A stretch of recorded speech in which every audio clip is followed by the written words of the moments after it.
Boa noite, irmãos, a graça e a paz do nosso Senhor, amém?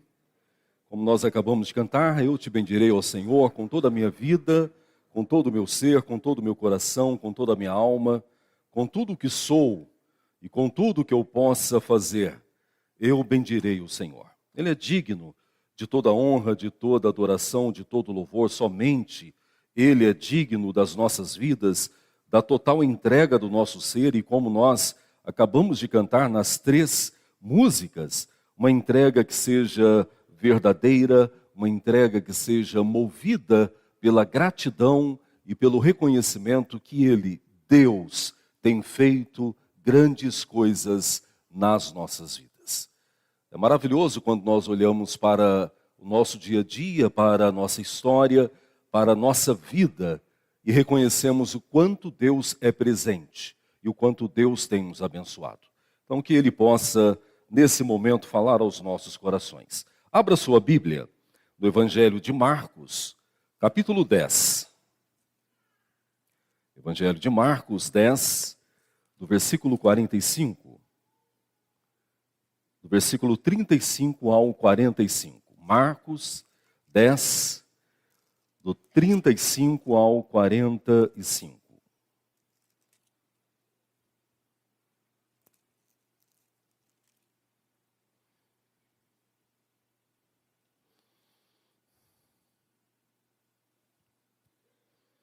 Todos encontraram, irmãos? A palavra do Senhor é uma orientação direta quanto ao valor que nós temos em vida. O que é mais valioso para nós? E Jesus trabalha exatamente isso nesse contexto. A palavra do Senhor nos diz: Então se aproximaram dele Tiago e João, filhos de Zebedeu, dizendo: Mestre, queremos que nos concedas um pedido. E ele respondeu: Que quereis que eu vos faça? Responderam eles: Permita-nos que na tua glória nos assentemos, um à tua direita e outro à tua esquerda. Mas Jesus lhes disse: Não sabeis o que pedis. Podeis vós beber o cálice que eu bebo, ou receber o batismo com que eu me batizo? Disseram-lhe: Podemos. Tornou-lhes Jesus: Bebereis o cálice que eu bebo, e recebereis o batismo com que eu sou batizado. Quanto, porém, ao assentar-se à minha direita ou à minha esquerda, não me compete concedê-lo, porque é para aqueles a quem está preparado. Ouvindo isto, indignaram-se os 10 contra Tiago e João. Mas Jesus, chamando-os para junto de si, disse-lhes: Sabeis que os que são considerados governadores dos povos, tens no seu domínio e sobre eles os seus maiorais exercem autoridade.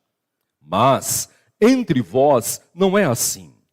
Pelo contrário, quem quiser tornar-se grande entre vós, será esse aquele que vos serve. E quem quiser ser o primeiro entre vós, será servo de todos. Pois o próprio Filho do Homem não veio para ser servido, mas para servir e dar a sua vida em resgate de muitos. Palavra do Senhor. Deus, nós nos alegramos na Tua presença e até agora louvamos o Teu nome, oferecemos o nosso culto a Ti, dedicamos ao Senhor a nossa adoração, cantamos ao Senhor, porque o Senhor é digno de toda adoração. Agora nos prostramos diante da Tua palavra, reconhecendo que ela é vida para as nossas vidas e luz para a nossa caminhada. Entendemos que a Tua palavra é a orientação para que tenhamos uma vida abençoada, de maneira que distante dela não podemos conhecer ao Senhor e não podemos conhecer a sua vontade. Reconhecemos também a nossa pequenez, a nossa falta de compreensão sobre os assuntos eternos, mas reconhecemos a grandeza do teu Espírito, que mesmo sendo tão voltados para a realidade terrena, ele tem nos capacitado a entender a sua palavra. Então fale conosco, do mais novo ao mais velho, que o teu Espírito possa conceder a nós a capacidade da compreensão da tua palavra. Mas não apenas isso, que o mesmo Espírito nos dê condições claras para vivê-la no nosso dia a dia, para o teu louvor e para a tua glória. Assim nós oramos em nome de Jesus. Amém. O que é mais importante para a sua vida? E essa é uma pergunta muito simples, porém uma pergunta que deve ser respondida em todo momento da nossa existência. Porque é exatamente a resposta do que nós realmente damos valor é que vai determinar a nossa vida e a nossa experiência com Deus. Quanto às próprias palavras de Cristo, onde você coloca o seu coração?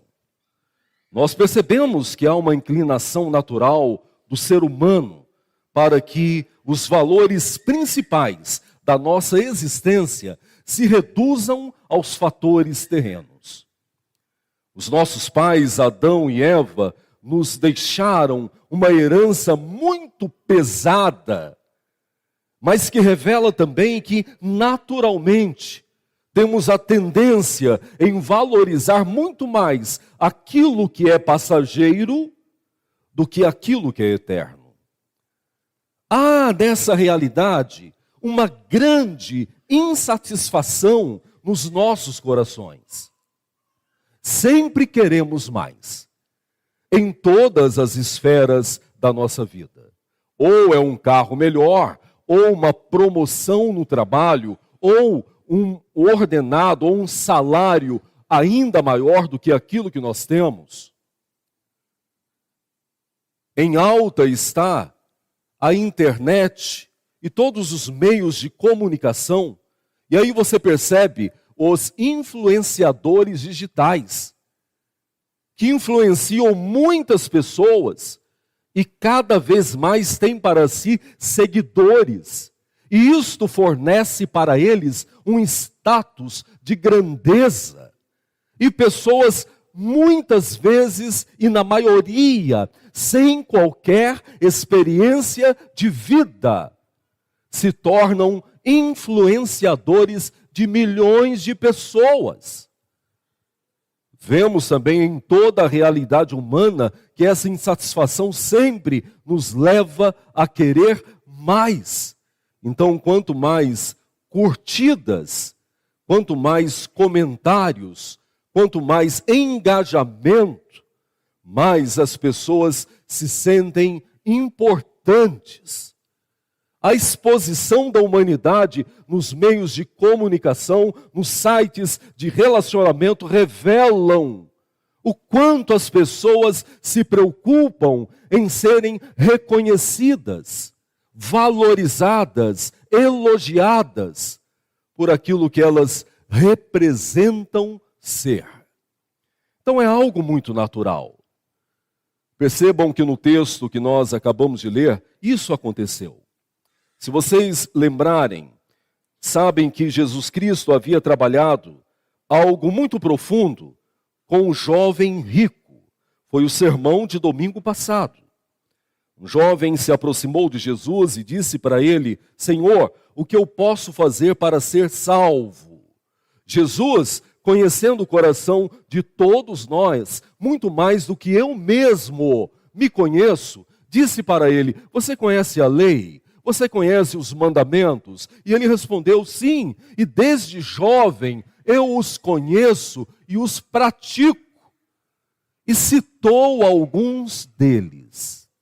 Jesus, sabendo que ele era um conhecedor da lei, dos mandamentos, da palavra, disse o seguinte: então pegue toda a sua riqueza, distribua para os pobres e siga-me. E o texto, de forma muito clara, revela que ele abaixou a cabeça entristecido e voltou para casa. Grandes verdades são claramente expostas nessa passagem. A primeira: nós não podemos fazer nada para sermos salvos. A salvação é um presente de Deus. Segundo, se dependesse de nós, nós não abriríamos mão de nada para sermos salvos. Terceiro, nós precisamos escolher o que realmente tem valor para as nossas vidas. Então os discípulos tinham acabado de ouvir aquela experiência com o jovem rico sobre os valores terrenos e os valores eternos.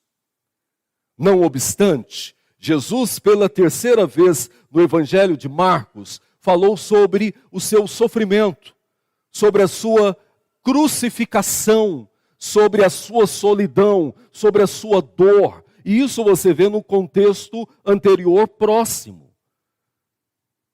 E agora, no versículo 35, os discípulos, tendo ouvido Jesus falar de todo o sofrimento que estava próximo, se aproximam dele. Tiago e João, conhecidos como Boanerges, que o significado é filhos do trovão, que tem a ver com a impetuosidade, com a destreza, com a forma de falar, de resolver as coisas com uma certa facilidade e também com uma temperança muito baixa. Eram filhos de Salomé, irmã de Maria, então eram primos de Jesus. Então, chegando até Jesus Cristo, que havia acabado de falar de sofrimento, de autoentrega, de renúncia, esses são os valores do reino. Chamaram-no e disseram: Senhor, quando estiverdes na sua glória, lembra-te de colocar-nos, somos seus primos, um do lado direito e um do lado esquerdo. Irmãos, a primeira verdade que é revelada para nós é que mesmo caminhando com Cristo, mesmo conhecendo o Senhor, mesmo ouvindo a sua voz, em muitos momentos, a nossa preocupação tem sido com os valores dessa terra, com aquilo que é passageiro, com o status, com a representatividade. Estar à direita e à esquerda era uma realidade dentro dos impérios daquela época. Os homens importantes ficavam ao lado dos seus imperadores. O pedido de Tiago e João, mesmo caminhando com Cristo, mesmo sendo discípulos do nosso Senhor, revela o quanto a humanidade valoriza muito mais aquilo que é passageiro, aquilo que é temporal, aquilo que é uma mensagem simplesmente ilustrativa, do que os valores eternos, verdadeiros e que são transformadores das nossas vidas. Agora, Marcos trata algo maravilhoso em seguida. Vejam o que Jesus responde para eles. Versículo 38. Vocês não sabem o que estão pedindo. Podeis vós beber o cálice que eu bebo, ou receber o batismo com que eu sou batizado? Do que Jesus está falando? Uma figura de linguagem. O cálice tinha a ver com o sofrimento dele, que ele já estava passando e que passaria. É por isso que no Getsêmani, enquanto ele orava e sentia a solidão, a dor, a aproximação de todo o sofrimento, ele fala: Senhor, se possível, passa de mim esse cálice. Vejam, muitas vezes nós queremos lugar de destaque sem enfrentar as dificuldades da vida, sem considerar os grandes sofrimentos pelos quais nós devemos passar. É uma vida triunfalista. É uma vida que prevê apenas vitórias. Um Deus que existe simplesmente para satisfazer os meus anseios terrenos. Então Jesus olha para eles e de imediato não os corrige quanto ao pedido, mas diz para eles: vocês não sabem o que estão pedindo. É algo muito sério. Há um peso muito sério em ser servo de Deus. Vocês estão prontos para passar pelo sofrimento que eu passarei? Em seguida, ele completa: e vocês estão preparados para passar pelo batismo que eu terei que passar? O que significa o batismo nesse momento? Tem a ver com o sepultamento, tem a ver com a morte, tem a ver com o enfrentamento máximo de todos os temores da humanidade. Em outras palavras, Jesus estava dizendo: vocês querem lugar de preeminência, mas vocês estão dispostos a sofrerem por mim? Estão prontos para morrerem por mim? Agora a resposta deles é imediata. Então o versículo 39 diz o seguinte: podemos. Então nós podemos tomar o cálice e podemos passar pelo mesmo batismo que o Senhor passará. Então Jesus respondeu para eles imediatamente. E aqui é uma cláusula definitiva. Jesus está dizendo: então isso acontecerá com vocês. O quê? Vocês beberão do cálice, ou seja, vocês sofrerão pelo peso do evangelho e vocês passarão pelo batismo que eu passarei. Vamos lembrar da realidade de Tiago e João? Tiago foi o primeiro discípulo mártir. Você vai ver isso em Atos capítulo 12, versículo 2. Ele foi morto pela espada. Pelo evangelho de Cristo Jesus. João não teve uma morte rápida como a de Tiago, mas João apanhou bastante e foi exilado na ilha de Patmos. E ali ele ficou isolado por muito tempo da sua vida. Então eles experimentaram a dor, o sofrimento de ser servos de Cristo Jesus. Mas é interessante porque o texto de Marcos prossegue revelando para nós ainda algumas grandes e absolutas verdades que devem ser consideradas por nós servos de Deus da era contemporânea. Olha só o versículo de número 40, que diz o seguinte: quanto, porém, ao assentar-se à minha direita ou à minha esquerda, não me compete atendê-los, porque é para aquele a quem está preparado. Há algo maravilhoso aqui. Enquanto eles queriam preeminência, enquanto eles queriam um lugar de destaque, enquanto eles queriam ser superiores aos demais, enquanto eles queriam, na glória de Cristo, ocupar os lugares que, no ponto de vista da humanidade, são os mais importantes, que é o do lado direito e esquerdo de uma grande liderança. Jesus disse para eles: isso nem a mim cabe. Não está no meu controle. Nem eu, que sou o Senhor, que sou o Cristo, que sou o Salvador, controlo essas coisas. O que ele está revelando? Uma sujeição total ao Pai. E aí está uma grande lição para as nossas vidas. Enquanto dois homens falhos como eu sou, dois homens pecadores como eu sou, dois homens muitas vezes incrédulos como eu sou, com decisões e reações equivocadas como eu tenho, queriam preeminência, poder, status. O Senhor dos Senhores se revela humilde e submisso à eterna, boa e agradável vontade do Pai. E isso é uma grande lição para nós. Quem é o nosso exemplo de servo? Quem é o nosso exemplo de humildade? Quem é o nosso exemplo de satisfação, de gratidão? Quem é o exemplo maior para as nossas vidas de alguém que realmente dependeu do Pai e dedicou a Ele toda a sua existência, toda a sua vontade, todas as suas forças e todos os seus dias?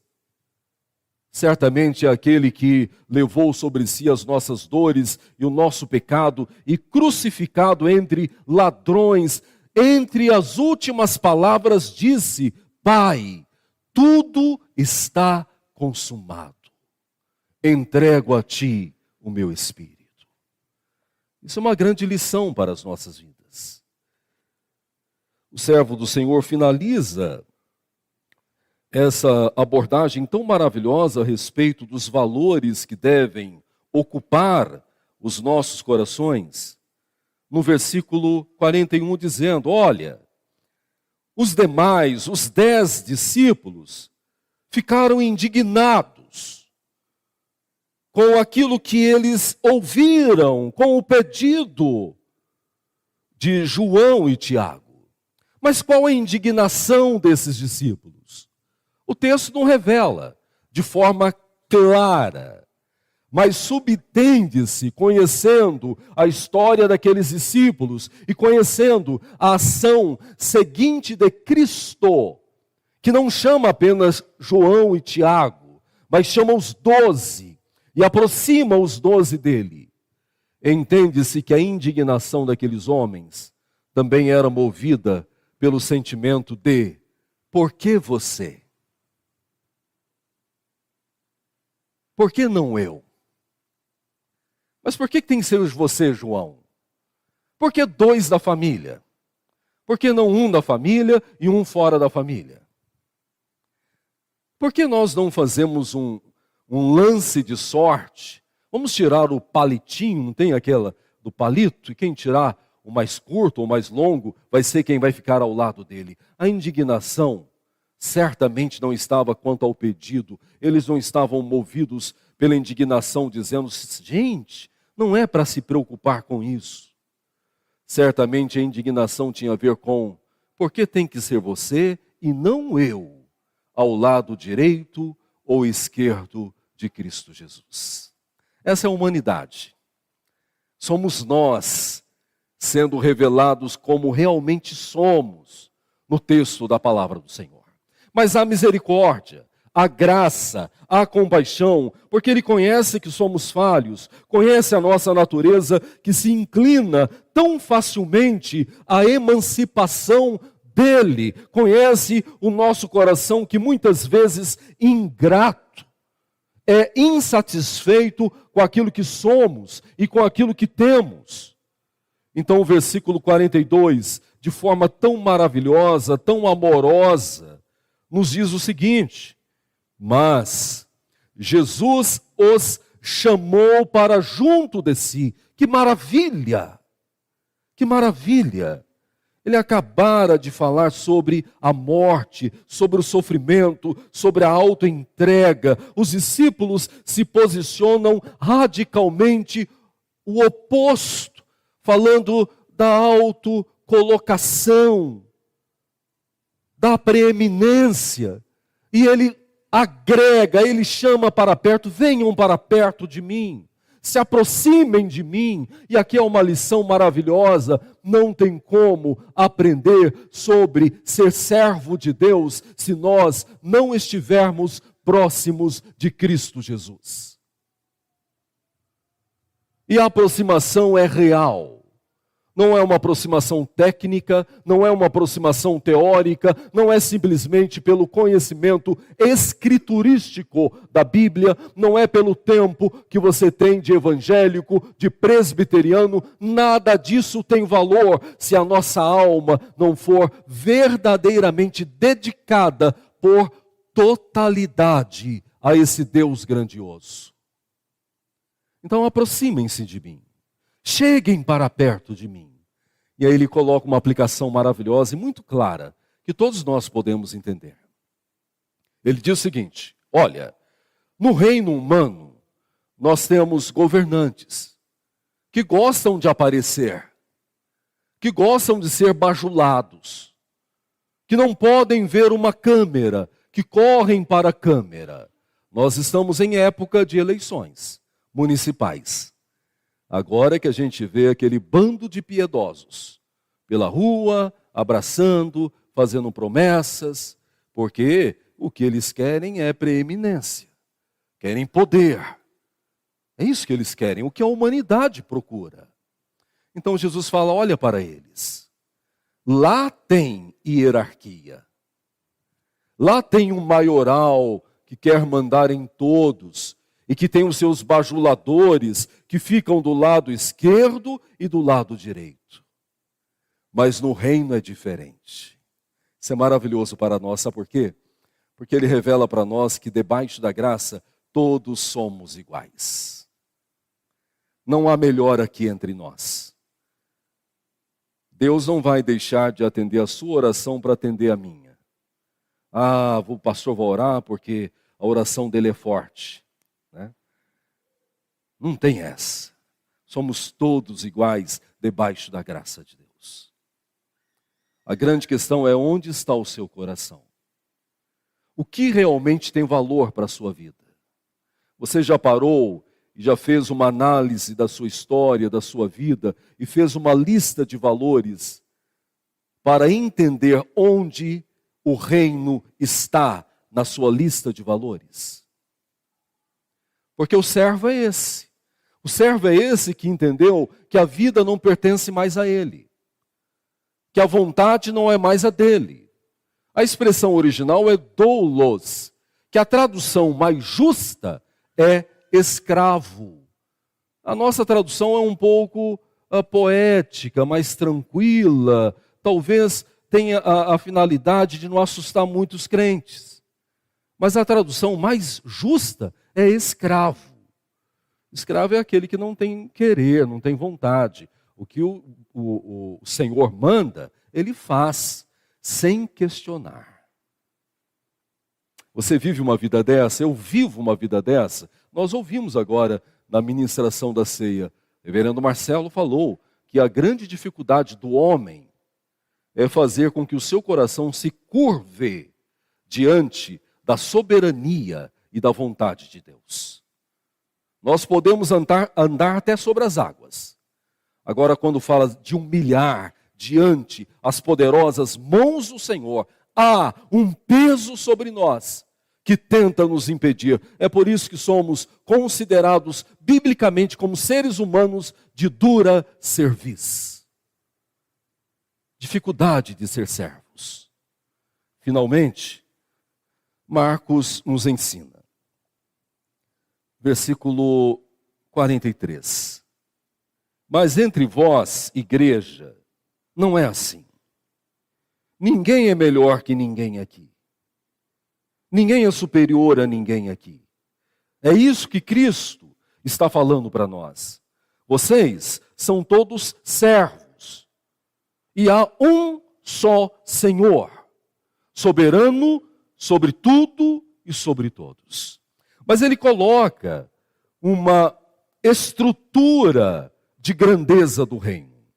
Porque a grandeza do reino é diferente da grandeza do homem. Lembram de Mateus 5? Mateus 5, 6 e 7 compõem o Sermão da Montanha. Mateus 5 já inicia com as bem-aventuranças. Ali está a formação do cidadão do reino dos céus. Então, bem-aventurado os misericordiosos. Bem-aventurado os perseguidos. Bem-aventurados os pobres.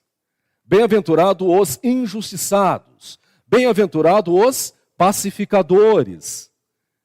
Isso para o mundo é uma maluquice. Porque eu não vou pacificar, eu vou pôr mais fogo. Eu não vou ser misericordioso, eu vou ser mais violento com aquele que foi violento para comigo ou com a minha família. O reino dos céus é de cabeça para baixo. Diferente de tudo que a humanidade conhece e deseja, o reino dos céus caminha numa trajetória totalmente oposta da trajetória da humanidade. É isso que nós estamos aprendendo nessa caminhada. Então o versículo 44 diz o seguinte, 43. Mas entre vós não é assim. Pelo contrário, quem quiser ser grande entre vós, seja esse o servo. Jesus não está dando uma promessa dizendo o seguinte, olha, a condição é essa. Se você quer sentar do meu lado esquerdo ou direito, se você quer ser o grandão, aquele que está em destaque no meio do meu povo, então aprenda a servir primeiro. Não é isso que ele está falando. Ele está falando que o grande é aquele que serve, e não aquele que quer ser servido. E como que você tem visto isso na sua vida? Você é aquele que deseja que todas as honrarias e que todas as preocupações sejam dirigidas para você, ou você entendeu que, como servo de Cristo, você não deve fazer outra coisa senão viver para o serviço do reino do nosso Senhor. Versículo 44, ele conclui esta estrutura dos cidadãos dos céus, dizendo assim, e quem quiser ser o primeiro entre vós, será o servo de todos. Quer ser o primeiro? Você não vai ocupar a cabeceira da fila no reino dos céus. O primeiro é o último. É o último que sai, é o último que organiza, sem reclamar. É aquele que no silêncio carrega as responsabilidades.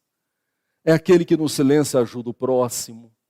É aquele que no anonimato socorre o carente, o fraco, o doente. Esse é o primeiro no reino dos céus. O primeiro no reino mundano é aquele que toca trombeta. Nós estamos acompanhando algo triste no sul do país, dos nossos irmãos gaúchos. Pela bondade de Deus, grande parte da população brasileira foi inclinada a socorrer o nosso povo gaúcho. Mas uma grande parte dessa parte está lá só para se promover. Já tem milhões de seguidores e se promovem no sofrimento dos outros. A intenção não é outra, senão status e preeminência. Esse é o coração humano. O coração do servo do reino é diferente. Ele já socorreu muitos irmãos gaúchos lá, muitos animais, já deu muita comida para muita gente. E, de repente, ele vai morrer com 90 anos e ninguém vai ficar sabendo. Sabe por quê? Porque ele não fez para a sua glória. Ele não fez para aparecer, ele não fez para ficar bonito no Instagram, diante dos seguidores dele, não. Ele fez para que Deus seja glorificado e ele fez porque ele entende que a vida dele só tem sentido se ele servir o reino de Deus. E servir o reino de Deus também é servir o nosso próximo. Versículo final. Pois o próprio Filho do Homem é a expressão dada a Cristo em Daniel, em Isaías, não veio para ser servido, mas para servir e dar a sua vida em resgate de muitos. Quer um exemplo? Não olhe para mim. Sou falho como você. Mas nós temos o grande exemplo. Olhe para ele. Deus grandioso que abriu mão da sua glória e habitou entre nós como homem, sendo homem. Essa é a humilhação. A encarnação revela a humildade do servo. E é isso que eu preciso aprender. Sobre João, ele aprendeu. João escreveu 5 livros. Um evangelho e 4 epístolas. Lembram disso?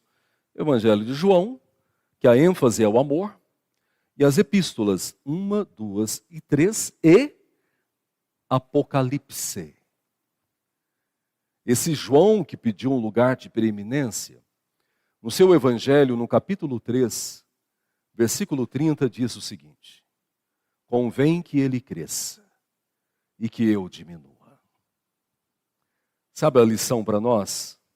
É que assim como Tiago aprendeu e João aprendeu, eu preciso aprender que a minha vida não tem sentido se não for exclusivamente para a glória de Deus. Então que o Senhor nos fortaleça e nos abençoe. E que Ele nos dê a oportunidade ainda para viver unicamente para a glória dEle. O servo vive para o seu Senhor. E nós não temos Senhor melhor, né? Na verdade, o status de escravos nós não perdemos. Mudou-se o Senhor. No passado éramos escravos do nosso pecado, do diabo, e agora nós somos escravos do bom Senhor eterno. É bom servi-lo, é bom viver para Ele, é bom glorificá-lo acima de tudo e acima de todos. A Ele toda a honra, toda a glória, pelos séculos dos séculos. Amém. Convido a igreja a se levantar, vamos orar ao Senhor. Senhor, obrigado pela Tua palavra. Somos servos do Senhor. Há uma grande dificuldade em nós da autoentrega, da renúncia do ser, da abnegação. Há em nós um trono no qual se assenta o nosso próprio eu. O nosso coração, como Teu servo reformador afirmou, é uma fábrica de ídolos. E o nosso próprio eu ocupa, em muitos momentos, a liderança desse panteão de ídolos que nós mantemos na nossa caminhada. Mas o Senhor não divide a sua glória com ninguém. E eu preciso compreender isso. Eu preciso compreender que não há outra posição, não há outro posicionamento para mim, senão sob o trono do Senhor. Dependente de Ti. Escravo da Tua vontade, da Tua soberania, do Teu santo querer, servo do Teu reino. Como o Teu servo, o apóstolo Paulo, afirmou em muitos momentos da sua caminhada árdua e de sofrimento, já não vivo mais eu, mas Cristo vive em mim. Essa é a realidade que eu devo viver em cada dia da minha história. Servo de Cristo Jesus, ensina-nos sobre os valores eternos, para que possamos compreender que qualquer valor terreno, por maior que ele seja, é transitório, fica aqui, é objeto de discussão, é objeto de inveja, é objeto de divisão em famílias.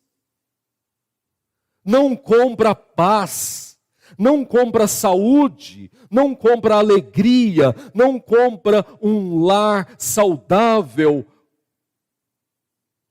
É isso que eu preciso entender. Não compra a paz da alma, a salvação em Ti. Senhor, que a clareza do Teu Espírito e a luz da Tua palavra possam inserir em nós uma convicção clara de que o valor que mantém as nossas vidas em todas as circunstâncias é o valor que provém do reino dos céus. Esse não passa. Esse transforma tristeza em alegria. Saúde é vida no coração daqueles que se curvam diante do reino eterno. Esses valores eternos transformam famílias, casamentos, filhos, pais, sociedade, nação. São esses os valores que eu devo buscar cada vez mais na minha caminhada. Então, que a Tua bênção possa dirigir os nossos passos. E como Tiago e João, discípulos de Cristo, nós, como servos do Senhor, possamos mudar a nossa rota e entender que para nós não pode haver maior valor do que os valores do reino de Deus. É a oração que nós fazemos, com a bênção do Senhor, em nome de Jesus. Amém. Podemos assentar. Reverendo Marcelo.